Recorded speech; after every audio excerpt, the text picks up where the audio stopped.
Children, we know that the cells are divided into two main types depending upon their nucleus in eukaryotic cell and prokaryotic cell.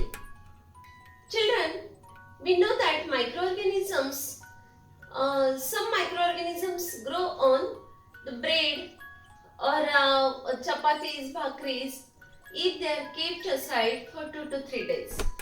There is growth of white fungus or blackish greyish molds of fungus.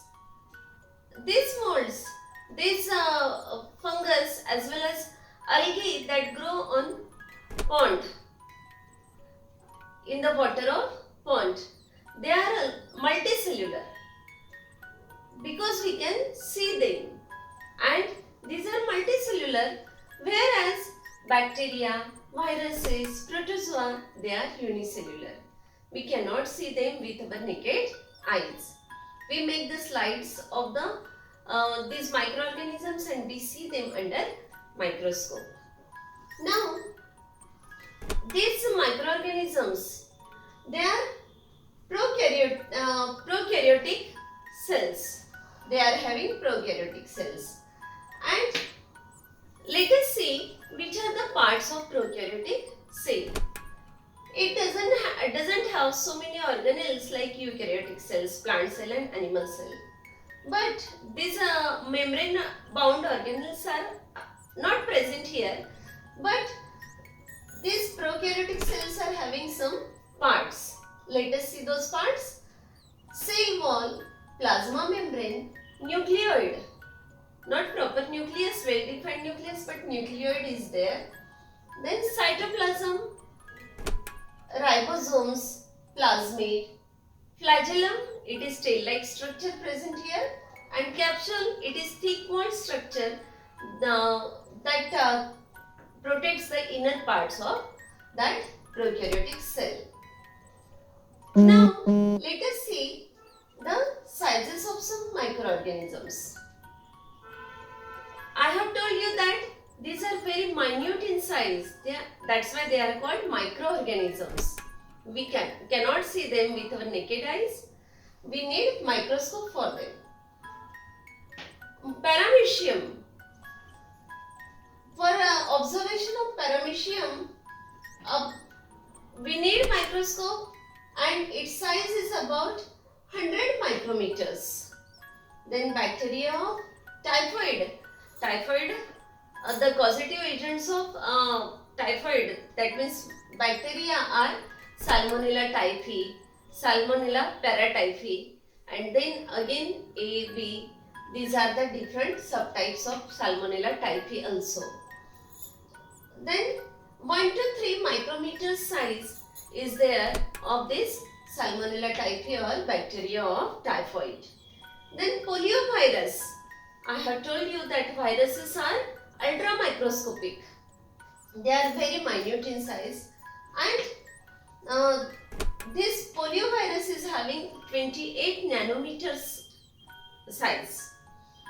And this 100x compound microscope or simple microscope, these are having the objectives of different magnifications like 10x, 45x, 100x. 100x means 100 times magnification is there. But these viruses, they cannot be seen by compound microscope also, because they require more than 1000x lenses, and that's why they have to be observed under electron microscope only. Then growth of microorganisms. The medium for growth of microorganisms is soil, water, decaying matter. These are the favorable conditions where microorganisms grow. Then temperature. They generally most organisms, microorganisms, they require 25 to 37 degrees Celsius temperature.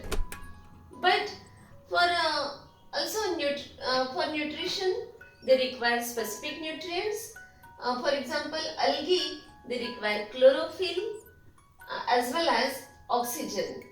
Then atmosphere, that is required for them, moist, humid or warm. As per the microorganism, the atmosphere, nutrients, all these things, they vary. Some microorganisms, they require oxygen for their growth and some do not require oxygen for their growth.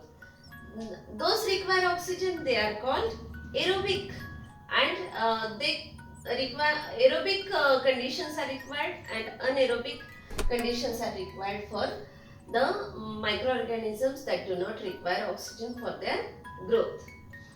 And these microorganisms, uh, they can grow in extreme conditions as well as unfavorable adverse conditions. In that also they grow, some microorganisms only. And some microorganisms, they grow in adverse conditions. That means in the ice, polar region, there is so much ice, in that also they grow. Also they grow in hot water springs. Then in ocean floor also they grow. And whenever there are very adverse conditions for their growth, at that time, what do? They form a thick walled covering over them and they stop their life processes. And when the favorable conditions return again, at that time they come out of that covering and they again revive their life processes. Isn't it magic? Really? They cover them inside the thick wall covering and they stop their life processes, and in favorable conditions they again restart their life processes. Okay? In this way, all these things are related to microorganisms. This world of microorganisms is very large, very big, but we have to study some representatives of them. Thank you.